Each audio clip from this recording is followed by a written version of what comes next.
The West Java Nature Conservation Agency BKSDA in Serang, Banten confiscated several protected animals from Cikole Recreation Park in Pandeglang, also in Banten. BKSDA officers managed to evacuate 2 saltwater crocodiles, 3 cassowary birds, deers and several other protected animals from the recreation park. During the evacuation process, one of the saltwater crocodiles, weighing 300 kilos, went on a rampage and attempted to attack an officer. Fortunately, the angry crocodile was able to be tamed by another officer.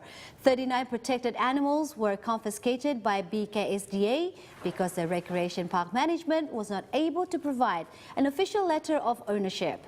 The animals that have been confiscated remain in the care of the Nature Conservation Agency.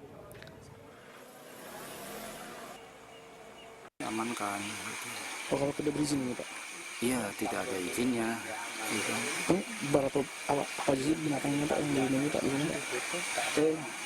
Cukup lumayan gitu, artinya dari jenisnya ada buaya, ada siamang, ada lutung, ada merak, ada kaswari, ada rusa, ya.